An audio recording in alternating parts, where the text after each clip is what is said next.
તનોટરાય નામે ઓળખાતી આ આવડ કોકદી રાજસ્થાન જાવ તમે આમાંથી તો જેસલમેર થી આગળ રણની માલિકોર જ્યાં હિન્દુસ્તાન પાકિસ્તાન નું બોર્ડર છે ત્યાં તનોટરાય નામે આ આવડ બેઠી છે એનું નામ ત્યાં તનોટરાય આવડાઈના જુદા જુદા તેમડા રાય તનોટરાય એવા રાજસ્થાનમાં નામ દે ઈ તનોટરાયમાં 1965 ના પાકિસ્તાનના યુદ્ધ વખતે પાકિસ્તાનના સેના નાયકે એના સેનાના વડાએ કીધેલી વાત તમને કહું છું એને 2 કે 3 રાત સુધી બોમ્બ નાખ્યા હતા આપણા સેનાની ટુકડી નાની હતી ઓસિંતાનો હુમલો થયો આપણી સેનાનો કોઈ આધાર ન રહ્યો ઈ માતાજી તનોટરાયનો થડો અને મંદિર ન્યા એનો ઓથ લઈને આપણી સેનાની ટુકડી બેસી ગઈ 3 રાત સુધી 3000 બોમ્બ નાખ્યા પાકિસ્તાનના સેના તરફથી 3000 આજુબાજુમાં બોમ્બ પડે બીજા આખા ઈ ફૂટે ઈ સેનાની ટુકડી મંદિરનો ઓથ લઈને બેઠી હતી ત્યાં બોમ્બ પડે એટલે ગારા નો એમ થઈ જાય કાંઈ ફૂટે નહીં ખોટો પડી જાય 3000 બોમ્બ અને પછી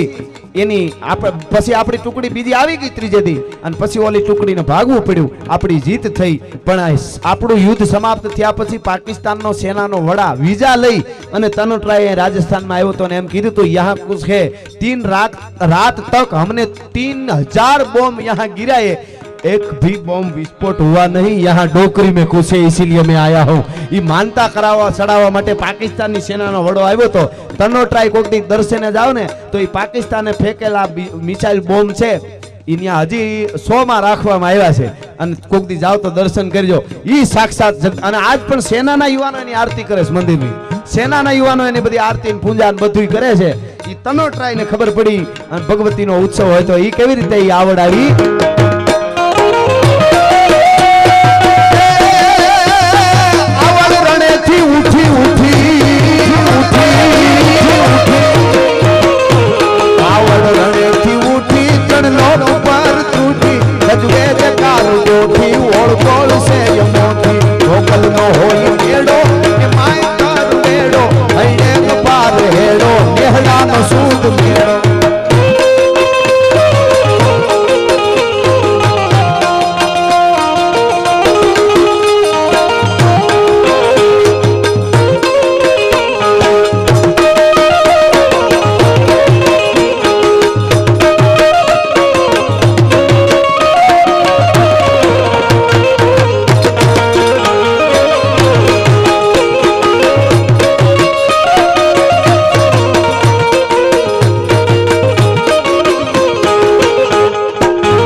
બેઠી છે પાકિસ્તાનના બલુચિસ્તાનના કોહલાના પહાડની માથે આજ પણ ત્યાંનો મિયા મુશરફ હોય તોય ભલે રાજા પરવેજ હોય તોય ભલે અને આજનો ઇમરાન ખાન એનો વડો હોય તોય ભલે એનો પ્રેસિડેન્ટ હોય તોય ભલે એ બધાને જઈને એમ કેવું પડે કે નિગાહ રખ મેરી માં નિગાહ રખ મેરે બચ્ચે પે નિગાહ રખ હે માં હે જગદંબા હે હિંગળાજ મારા પરિવારની અને મારા બાળકોનું રક્ષણ કરજે પાકિસ્તાનમાં ભગવતી બેઠી છે માં હિંગળાજ કોઈની તાકાત નથી એના હામી કફરી મીટ કરી શકાય કે નજર કરી શકાય જોઈ શકાય એ ભગવતી હિંગળાજ આવતી હોય તો કેવી રીતે આવે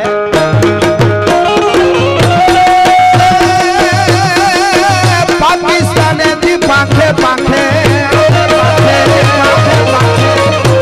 પાકિસ્તાને થી પાંખે હિંગળાજ ઉડી હાથે જોયું જગત આખે દેવીનું ના ગુણ દાખે ઓકલનો હોય મેળો એ માય કર વેડો હૈયે પાર હેડો નેહડાનો સૂત મેળો આદો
હવે જે આય આવતી હતી એને મોગલ હામી આલી, મોગલ રાજી થઈ ગઈ. ઈ કઈ માતાજી આવતી હતી?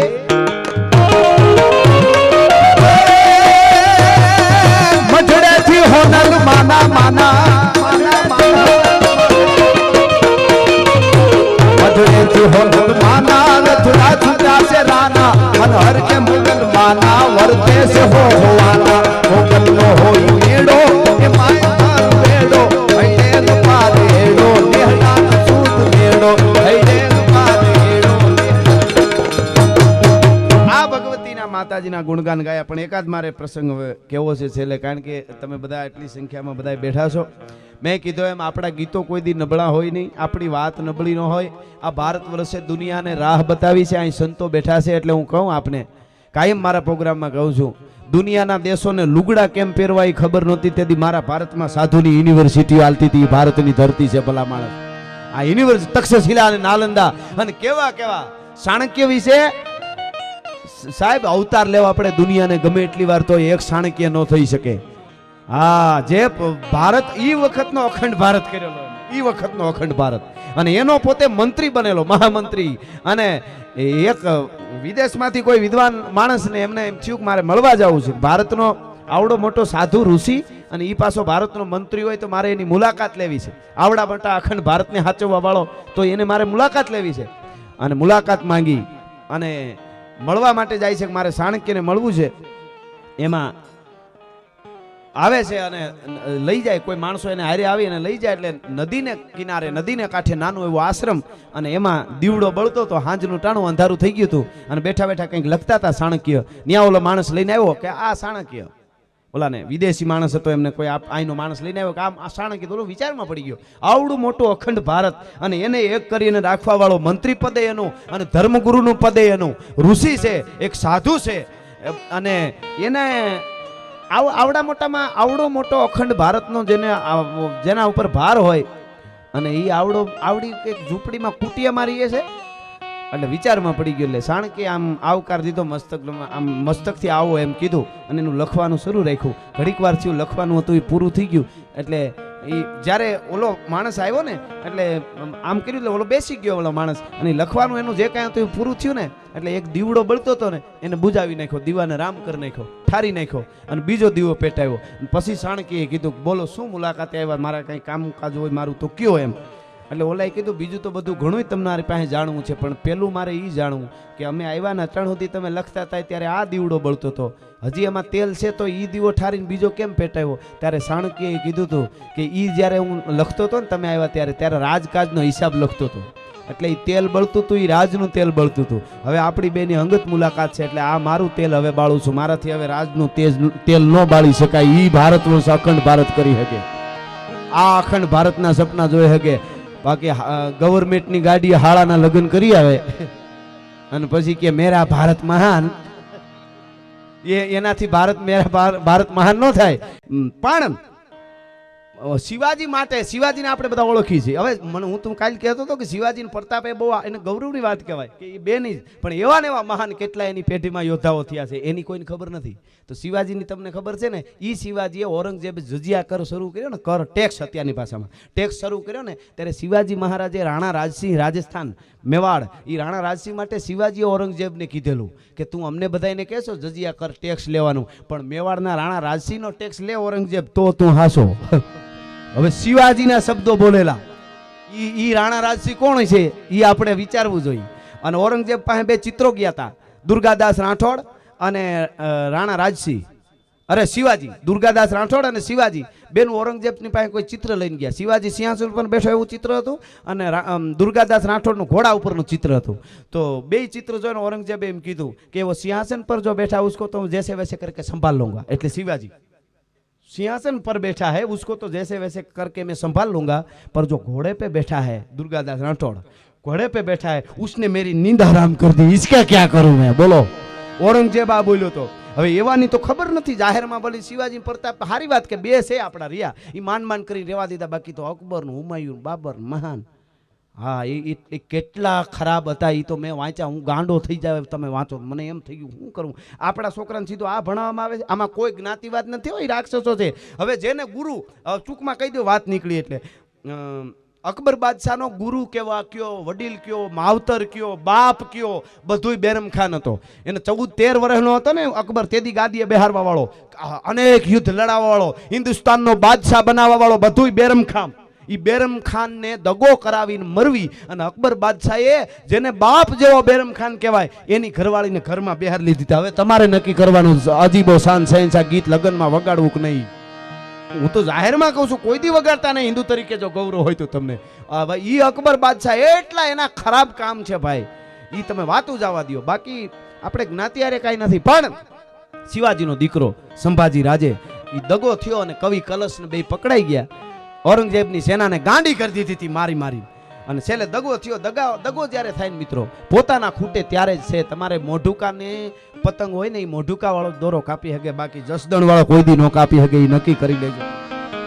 હા, પોતાના જ્યારે ખૂટે ને, પોતાનું હોય ને થોડું ઘણું જાતું કરતા આપણે શીખી જાવ એટલે વાંધો નહીં આવે કોઈ દિવસ. હું એલી એક વાત કરું છું, તમને ખબર છે, રામ રાવણ લંકાના યુદ્ધના મેદાનમાં જ્યારે ઉતર્યા હામાં અને ઘમનસાણ જ્યારે યુદ્ધ જામતું હતું, આ બાજુથી દશાનંદ રાવણે ડગલા દીધા, કમઠ પીઠ કચકસી ધસી રાવણ રણંગ આયો, આંખ વીહ દહસીસ દેખી હેરત હો જાયો, અને ડગા 10 દિગપાલ કાલ બાનર કો આયો, ધમક લગી ધરતી આ દુર્જટી ધ્યાન છૂટાયો. અને આ બાજુથી ભગવાન રામે ડગલા દીધા, ભુજ દંડ યખંડ પ્રચંડ ધનુધાર કોપ રઘુવાર લંક કરે, અને ફાડાણા ધાણાણા 1 બાણ 2 બાણ 5 બાણ 10 બાણ 20 બાણ 30 બાણ 31મું બાણ ભગવાન રામે રાવણને માર્યું. ધાણાણા કાડાડાડ બ્રહ્માંડ એક સહકાડ કાત ગાડાડ ગાડાડ દાદી ચાલુ મુસલમ, અને જાફરાબાદનો કરો પડે એમ રાવણ પડ્યો, કાડાડાડ ભૂફ કરતો. પડતા પડતા રાવણની રાડ ફાટી ગઈ, અને એટલું કીધું કે હે રામ, તાકાત નથી બ્રહ્માંડમાં કોઈ મને જીતી શકે, મને હજી માન્યામાં નથી આવતું. હું દશાનંદ રાવણ કૈલાસ પર્વતને ઉપાડ્યો, 9 માથા શિવને ચડાવ્યા. હું રાવણ છું રામ, મારા જેવી શક્તિ કોઈમાં હોય જ શકે નહીં. પણ તું જીતી ગયો ને હું હારી ગયો, એનું કારણ મારા જેવી શક્તિ કોઈને ન હોય છતાંય રામ તું કેમ જીતો? ત્યારે રામે કીધું કે રાવણ, જીતવા માટે પોતાના ભાઈઓ ભેળા જેવી શક્તિ કોઈ કામ ન કરે. ભલા માણસ, પોતાના ભાઈઓ જ્યારે ભેળા હોય ત્યારે જીતી શકાય. તારો ભાઈ વિભીષણ મારી આર્યો છે, અને મારો ભાઈ લક્ષ્મણ પણ મારી ભેળો છે, એટલા માટે રાવણની હાર થઈ અને મારી જીત થઈ છે. એટલે દગો થયો અને સંભાજી રાજે પકડાઈ ગયો. હાંકડું નાખવામાં આવી બેડ્યું, અને એની હારે કવિ કલશ. કવિની કેટલી મહત્તા! એટલે હું કહેતો તો અમારે જવા તવા ગીત ન ગવાય. અહીંથી હજારો માણસ અમને ફોલો કરે છે, હજારો બેનું દીકરીઓ સાંભળે, યુવાનો સાંભળે, અને વેવલીઓ વાતું કરી અને વેવલા ગીત ગાઈ તો અમારી પેઢીઓ નાશ થઈ જાય. અમારી બહુ જવાબદારી આવે, અહીંથી જીવવાની પણ જવાબદારી આવે. જેમ તેમ જીવાય નહીં સાહેબ. એટલા માટે હું કહું છું, આ તો ઠીક છે ગીતો ને બધું, હું તો કાયમ કહેતો હોઉં છું કે ઓઢણી ઓઢું ઉડી જાય. એ ગીત અમારા નથી. અમારી ધરતીમાં ઓઢણી ઉડે તો એને ખીલા ધરબી દેવામાં આવે. એ ધરતી છે ભલા માણસ, હા, ખીલા ધરબી દેવામાં આવે. હા, એવડી મોટી આપણી ઉજળી પરંપરા છે. એના ઉપર આજ વૈજ્ઞાનિકો સંશોધન કરે ને, બધાને આ બાજુ છેલ્લે વળવું જ પડી છે. એ પાકું છે. પણ ખેર, જે વાત ઉપર હું જાતો હતો એ આપને કહી દઉં. પકડાઈ ગયા બે, કવિ કલશ અને સંભાજી શિવાજીનો દીકરો. અને ઔરંગઝેબને તંબુમાં બેઠો તો ત્યાં ખબર પડી કે પકડાઈ ગયો, અને રાજી થઈ ગયો ઔરંગઝેબ. હાવ દાઢી આમ કરે ઘડીક વાર, કઈ મારી પાસે આવે. મારે બેન ધ્રુજતા જોવાશ, કારણ કે ઔરંગઝેબ જેને પકડી લે ને દુશ્મન, એની જે દિશા કરે ને એ તમે અત્યારે હું વાત કરું ને તો આપને કમકમાટી આવે એવું એનું મૃત્યુ આપે, કટકા કરી કરી. એટલે ઔરંગઝેબને એમ કે હમણાં ધ્રુજતા મારી પાસે આવતા હોય છે, બેન બાંધ્યા છે. ઔરંગઝેબ આમ સિંહાસન માથે હાવ આમ પોળો થતો હતો, અને એમાં આવ્યા બે. પણ હાકડું બાંધી હતું કવિ કલશ ને શિવાજી રાજેનો દીકરો, શિવાજી મહારાજનો દીકરો સંભાજી રાજે, એ ઠાણાણાક હાકડું વાગતી આવે, અને આમ પવનની ફણગી આવી અને મૂછું ફરકવા મંડાણી. વાય ફરકે મૂસડિયું અને રીણ જબુકે દંત, જોઈ લ્યો પટોળા વાળ્યું, આ તો લોબડિયાળીનો કંથ ભાઈ હો બે. એવી રીતે અને આવતા જોઈએ ઔરંગઝેબ જોઈ રહ્યો. कि उसको बताओ मैं औरंगजेब हूँ, ये डरते क्यों नहीं है? पाए आवता था, हाँ सिंहासन मत में उभो था, कि उसको बताओ मैं उसका हालत क्या करूंगा, टुकड़े कर दूंगा, कुत्ते को खिला दूंगा, उसको बताओ मुझसे डरते क्यों नहीं है? पाए वाला कीधु जापना वो आपको पहचान गए है. नजीक आयो शंभुजी राजे ने कवि कलश बे नजीक आवी अने धीरेक दिन कीधु उतावळो थामा. शंभुजी राजे शिवाजी नो दीकरो, एने कीधु उतावळो थामा औरंगजेब, तू नहीं तारी हाथ पेढ़ी बाबर हुदीनी भेળી થાય ને તોય શિવાજીના દીકરાને ધ્રુજાવી નો હોય. તું શું વાત કરે છે? રેવા દે તું બધું. હવે તારે જે દંડ કરવો હોય દંડ કરીને હોળીએ ચડાવવો હોય તો હોળીએ ચડાવી દે ને કાપવા હોય તો કાપી નાખ, મૃત્યુ દઈ દે. આ સરકાર બીજી લાલચ રેવા દે, અમે ધ્રુજતા આવીશું ને તને માફી માંગીશું ને ઈ કાંઈ ન થાય. અને મારે કવિ કલશ અને કોઈ કીધું ये कवि है ना वो वीरस के गीत बोलते हैं इसीलिए ये लड़ रहे थे. વીરસના ગીત ગાય ને એટલે આયા કટાર રાખી ભાઈ ગળે, કવિને કવિ કલશને ગળે કટાર રાખી. અને કેવી કટાર કે આમ ઊભી રાખી હોય ને માખી ઉડીને માથે આવીને બેહે ને તો માખી એના બે કટકા થઈ જાય. રૂની આમ પૂણી કરી અને ઈ આમ કટાર ઉપર મૂકીને ફૂંક મારો ને ઈ રૂ આમ ગોથું ન મારે તો બે કટકા થઈ જાય. એવી કટાર ગળે રાખી અને પછી કીધું કે હવે બોલ દુઓ લે.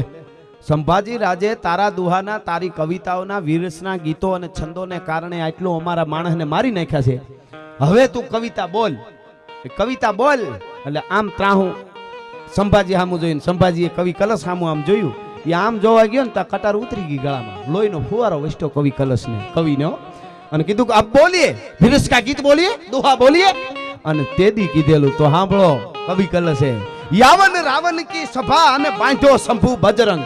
આ યવનો રૂપી રાવણની સભા છે અને એમાં શંભુ એટલે શિવાજીનો દીકરો હનુમાનજીને જેમ લંકામાં લઈ આવીને બાંધ્યો તો બ્રહ્માસ્ત્રમાં એમ બાંધ્યો. યાવન રાવણ કી સભા અને બાંધ્યો શંભુ બજરંગ. તવ તપ તેજ નિહાર કે તખત તજો અવરંગ. હે શિવાજીના દીકરા, હે સઈબાઈના જાયા, હે સંભાજી રાજે, તારું તપ છે ને એ ઔરંગઝેબ દીકરો સહન ન કરી ગયો, સિંહાસન માથેથી ઊભો થઈ ગયો ભલા માણસ. તવ તપ તેજ નિહાર કે તખત તજો અવરંગ. એ આટલો દુઓ કીધો તા કટાર ઉતરી ગઈ, જીભ પકડીને કાપી. ધર્મ માટે શું થયું છે આજે મારે તમારે ખાલી પૈસા જ ધર્મમાં દેવા પડે છે. પણ જે ધજાવું હું તમે હુરાપુરાઓની, માતાજીની, શિવની, આ પંચાળના પરંગણાની, જે પીરાણાની, જેને તમે ધજા ચડાવવા જાવ તેથી આ બધાને યાદ કરજો. આપણા હિન્દુત્વ માટે આજે ભગવા, આપણે સાધુ સંતો, આ બધાએ જે આપણે સહી હિન્દુ ધર્મ છે, આ બધાએ જે બલિદાનો આપ્યા છે એ જીભ કાપી નાખી અને પછી ગળું કાપ્યું. કવિ કલશ મરી ગયો. પછી શિવાજીના દીકરા સંભાજીને પકડીને ઔરંગઝેબે કીધું કે અમારો ધર્મ સ્વીકાર કર તો મોટો સૂબો બનાવું, તું કે એવડી સત્તા આપું, કે તારે જે દંડ કરવો એ કરી દે ને બીજું રહેવા દે, લાંબુ જટ સમય નથી મારી પાસે. બહુ કીધું અને છેલ્લે ધગધગતો હળિયો આંખમાં નાખ્યો, આંખ ફોડી. આ બિલકુલ બનેલી ઘટના તમને કહું છું હું. તમે જે હિન્દુત્વનું ગૌરવ લઈ છે ને ત્યારે તમે આપણે હિન્દુ છીએ એમ કહી હગી છે ને એના માટે કર્યું છે. આમાં કોઈ જ્ઞાતિ એમ ન કહી શકે કે આ અમારી જ્ઞાતિ નહીં, અમારાથી સેટો કહેવાય જ નહીં, તો આપણને પાપ લાગે. અને ધગતો હળિયો નાખ્યો, બીજી આંખમાં નાખ્યો અને પછી જેલમાં પૂરી દીધો. મિત્રો, કાયમ હવારમાં ઔરંગઝેબ પોતે જાય અને માણસોને કહે આને આ દંડ આપો. જીવતા વિહે નખ કાઢી લીધા, હાથ પગના. આ બનેલી ઘટના છે. વિહે નખ કાઢ્યા. કીધું કે હજી ધર્મ સ્વીકાર લે તો વૈદું કરીને મટાડી દઈ અને સૂબો બનાવું. તો કે તમારે જે કરવું હોય કરો. આંખું ફોડી નાખી હતી, બીજે દી આંગળીયું કાપી. મિત્રો, આ બનેલી ઘટના કહું છું. બીજે દી ભળી 2 દિના અંતરે થોડીક આગળ આંગળી કાપે છે. આપણી કોઈની તાકાત આજ પણ હું કહું મારી પણ નથી, તમારી નથી. ધર્મ માટે કરી આપણે થાય એટલું પૈસા દઈ, બહુ તો થોડું ઘણું બાંધીને લડી લઈ, પણ આ ન થાય. આંગળી કાપી, આગળ આંગળીઓ કાપતા જાય. 2 દિને ગાળે. હકીકત હાથ કાપ્યા, પગના ફણા કાપ્યા. મિત્રો, શરીર કાપતા કાપતા એ શિવાજીનો દીકરો 40, 41 અને 42મે દિવસે મૃત્યુ પામી ગયો. પણ હિન્દુ ધર્મ નહોતો છોડ્યો કે મને તમે જ્યાં મારી નાખો મારું હિન્દુત્વ નહીં છોડો. 42મે દિવસે એનું મૃત્યુ થયું. શરીરના કટકા કરતા કરતા પહેલી વાર કાપે તો શરીર ગરમ હોય, પણ દુખેલું જે આગલા દીનું હોય એને પાછું આગળથી કાપે. એને કોઈ શું એને ઘડ્યા હશે ઘડનારાએ. અને છેલ્લે ઔરંગઝેબ માથું પકડીને બેહી ગયો મિત્રો આમ હેઠો. અને ઔરંગઝેબ એટલું બોલ્યો તો કે શિવાજીના દીકરા, હા હિન્દુ ધર્મ રક્ષક ઔરંગઝેબના શબ્દો છે.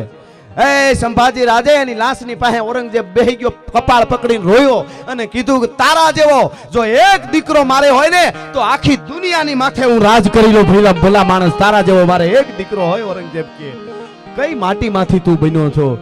આવી જ્યારે ઘટના બને ત્યારે ધર્મને બચાવી શકીએ હું અને તમે. અને ઈ બચાવવા માટે આવા બલિદાન હોય ને આજે આપણે જ્ઞાતિવાદના વાડા કરી નોખા ધજાઓ લઈને ભાગી તો આ બધાય બલિદાન મને તમને માફ નહીં કરે. એ ઉજળી પરંપરા છે.